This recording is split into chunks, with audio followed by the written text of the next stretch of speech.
Yakobus 1 ayat 12 sampai 14 ini. Saya ulang baca ya. Perhatikan di Yakobus 1 ayat 12 sampai 14. Berbahagialah orang yang bertahan dalam pencobaan, sebab apabila ia sudah tahan uji, ia akan menerima mahkota kehidupan yang dijanjikan Allah kepada barang siapa yang mengasihi Dia. Apabila seorang dicobai, janganlah ia berkata, pencobaan ini datang dari Allah. Sebab Allah tidak dapat dicobai oleh yang jahat, dan ia sendiri tidak mencobai siapapun. Tetapi tiap-tiap orang dicobai oleh keinginannya sendiri, karena ia diseret dan dipikat olehnya. Oke, pagi hari ini saya mau sampaikan tentang pencobaan. Ya, pencobaan itu apa sih? Nah, beda nggak pencobaan dengan ujian? Ya, bagaimana supaya kita berbahagia di dalam pencobaan? Kembali ke responmu. Kembali ke respon kita. Kalau kita sedang mengalami pencobaan, ya, respon kita gimana? Ya, kalau responmu baik, ya, kamu akan berbahagia. Kalau responmu tidak baik, kamu tidak akan berbahagia. Ya. Pencobaan misalnya masa-masa pandemik ini termasuk pencobaan. Orang yang responnya tidak baik, ya, pasti dia akan mengalami ya kesusahan-kesusahan kan, ketakutan-ketakutan, apalagi ya, dihantui oleh ketakutan kalau responnya tidak baik. Tapi kalau responnya baik, ini bagian dari ujian. Ya, di masa pandemi ini banyak yang diuji kan? Ya, uji iman. Misalnya tidak ke gereja sekarang, semua serba online di rumah, ibadah di rumah. Apakah dia tetap beribadah di rumah? Ya, sedangkan ke gereja dia nggak ibadah, apalagi di rumah. Kembali ujian di sana. Bagaimana responmu? Ya, sekolah, tidak sekolah. Bagaimana responmu? Ya. Kalau kamu tidak merespon dengan baik, masa pandemiknya nggak ke sekolah, hore, ya, kita bebas. Maka yang kamu dapatkan bukannya kebahagiaan, mungkin bahagia sementara, tapi kamu jadi bodoh. Ya, kembali ke respon kita masing-masing. Ya, kalau kamu ditegur, misalnya, bagaimana responmu? Itu bagian dari pencobaan-pencobaan. Ya, jadi kembali, berbahagialah orang yang bertahan dalam pencobaan.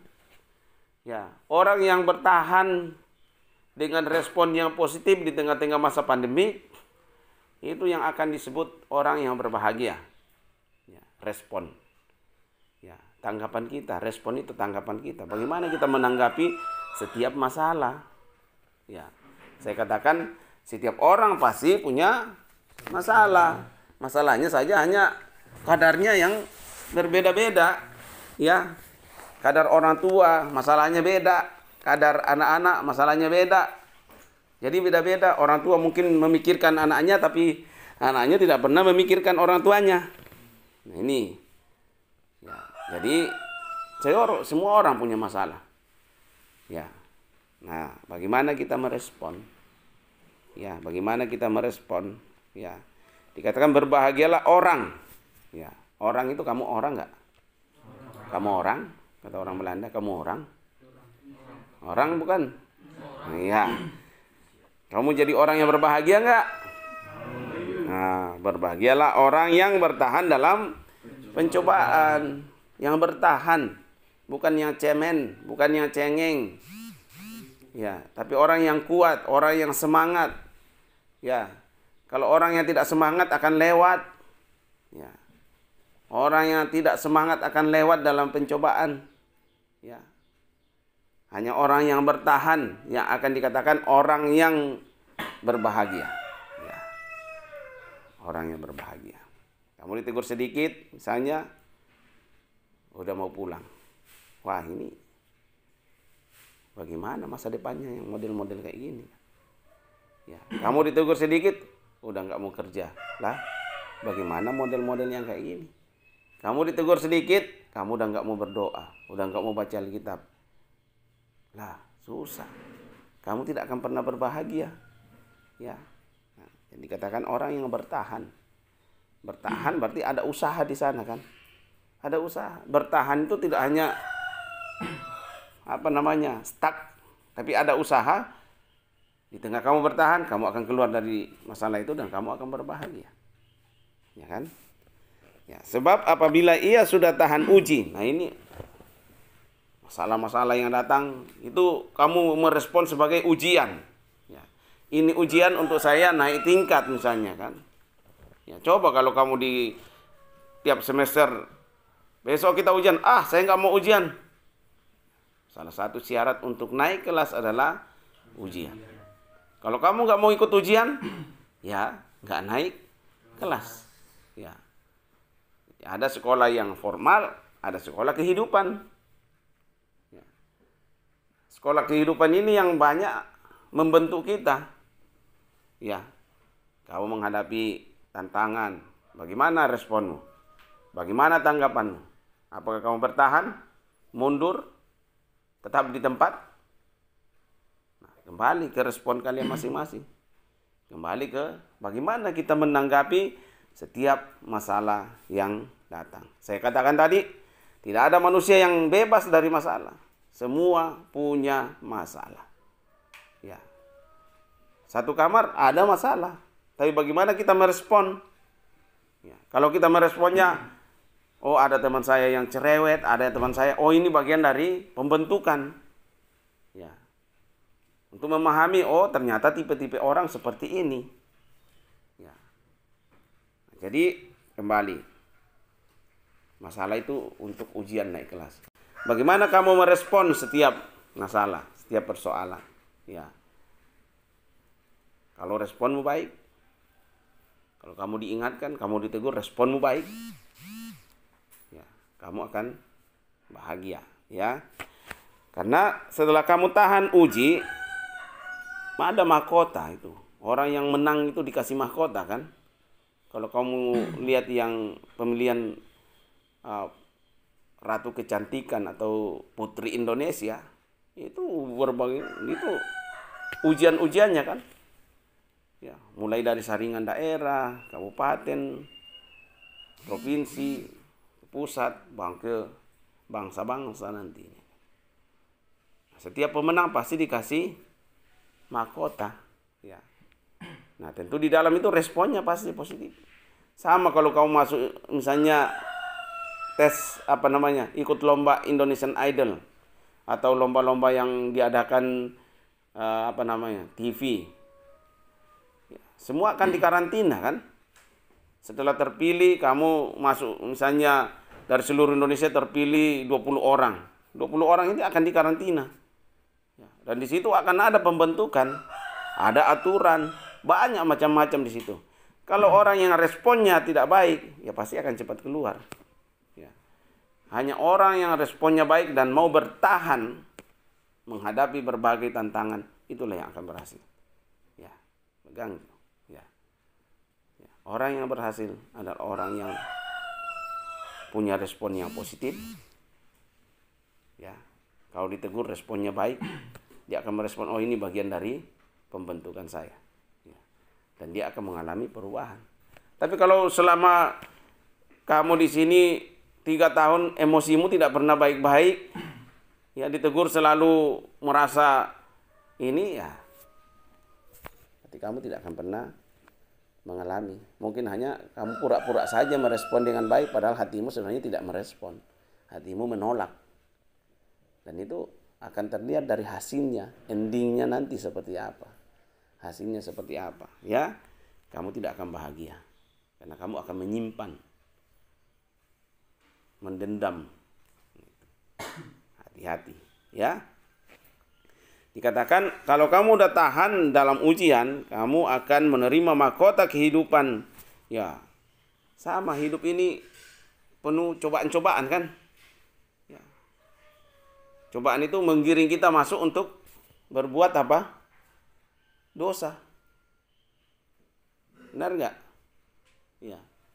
Nah, kalau menggiring kamu masuk ke berbuat dosa, Bisa dapat mahkota enggak nanti? Mahkota kehidupan. Ya. Enggak akan ada mahkota kehidupan yang dijanjikan Allah barang siapa mengasihi. Orang yang mengasihi Dia, orang yang mengasihi Tuhan, dia akan punya respon yang positif atas masalah-masalah yang dihadapi. Dan dia akan melihat, ini bagian dari saya akan naik kelas. Ini bagian dari pembentukan saya. Ini bagian dari pembentukan karakter saya. Ini bagian, dia akan melihat secara positif. Tidak hanya melihat dari sisi negatif. Wah, saya karena saya dulu nggak disuka. Oh, itu pemimpinku itu pilih-pilih kasih.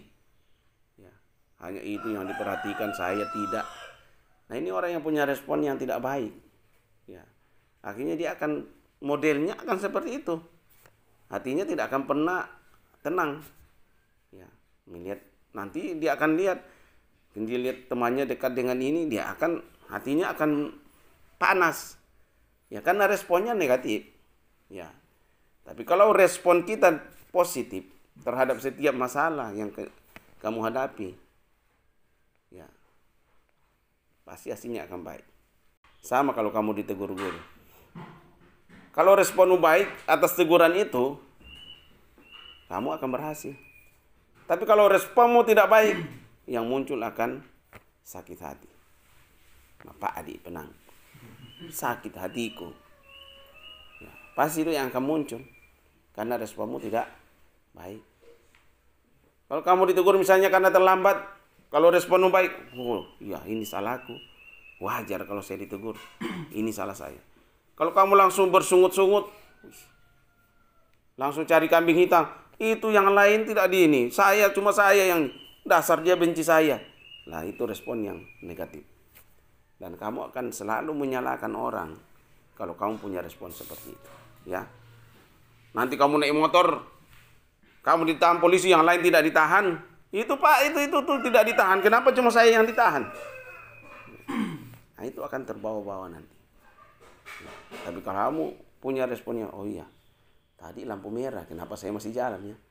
Oh, lain kali saya harus perhatikan baik-baik. Oh, saya ditegur ya. Oh iya ya, tadi pimpinanku bilang,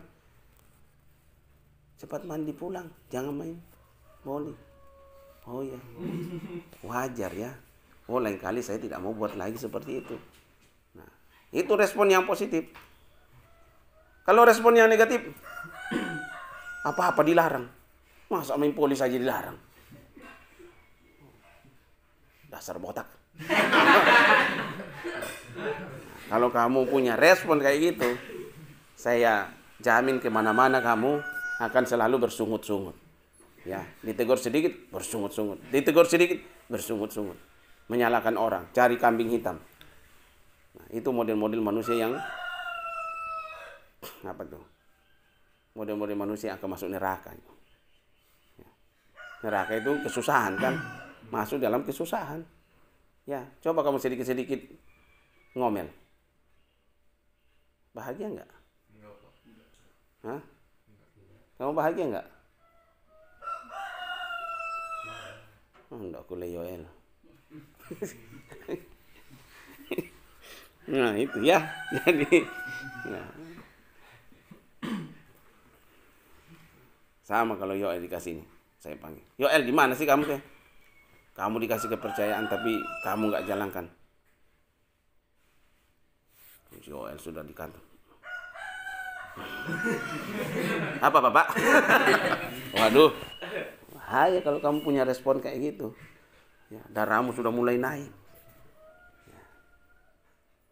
Ya. Kalau kamu respon dengan baik, sama kalau temanmu tegur kamu, malah kamu balas. Bukan responnya baik. Ya terima kasih ya, sudah diingatkan. Enak kalau responnya pasti kau bahagia. Ya. Oke. Nah, yang terakhir, apabila seorang dicobai, janganlah ia berkata, pencobaan ini datang dari Allah. Jadi kalau kamu punya masalah, mungkin Tuhan nggak sayang saya ini. Masalah bertubi-tubi datang. Ya. Ke sana ditolak, ke sini ditolak, ke sana ditolak. Ya. nasibku begini ya. Kayaknya Tuhan nggak sayang. Masalah terus yang dikasih. Tuhan pernah kasih masalah nggak? Pencobaan itu datangnya dari mana? Apa? Dari diri sendiri. Yang disalahkan siapa? Baik nggak itu? Baik nggak itu? Kamu yang buat kesalahan tapi temanmu yang dikambing hitamkan. Seringkali kita yang salah, kita cari orang lain yang mau disalahkan. Kadang kalau kita mengalami masalah yang kita salahkan Tuhan. Waduh, kasihan sekali Tuhan. Ya. Tuhan tidak pernah memberi masalah. Justru Dia mengasihi. Justru Dia membukakan jalan keluar bagi kita kalau kita masuk dalam setiap masalah. Yang membuat kita dalam masalah itu diri kita sendiri kan. Jangan karena salah kita salahkan Tuhan. Jadi pencobaan ini datang dari Allah. Jangan pernah berkata seperti itu. Sebab Allah tidak dapat dicobai oleh yang jahat. Ya. Dan Ia sendiri tidak mencobai siapapun. Tuhan tidak pernah mencobai siapapun. Ya. Jadi hapus dari perbendaharaan katamu itu, ini cobaan dari Tuhan. Tapi setiap masalah itu adalah ujian untuk naik level. Ya. Misalnya orang korupsi, ya ujian untuk dia bisa berikutnya pelajaran bagi dia kan, supaya jangan korupsi lagi. Ya, makanya dipenjara supaya dia sadar. Ya.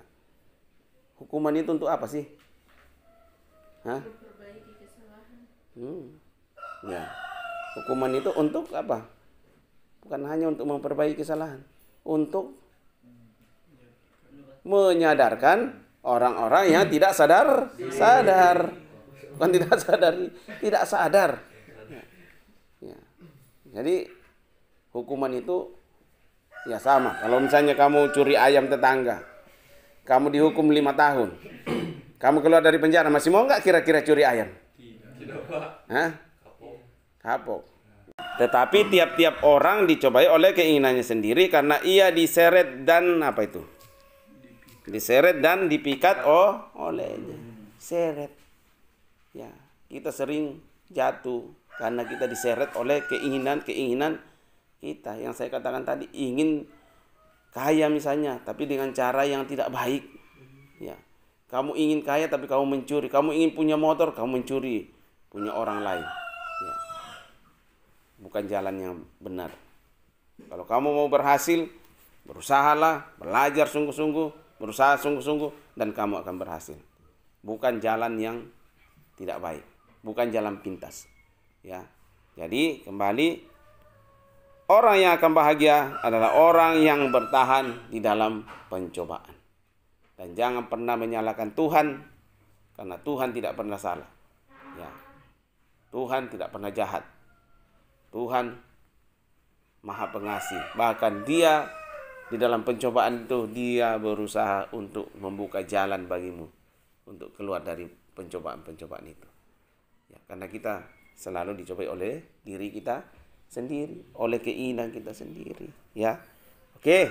Jadi apabila kamu tahan uji, dikatakan di situ kamu akan mendapat mahkota. Mahkota itu apa? Penghargaan. Ya.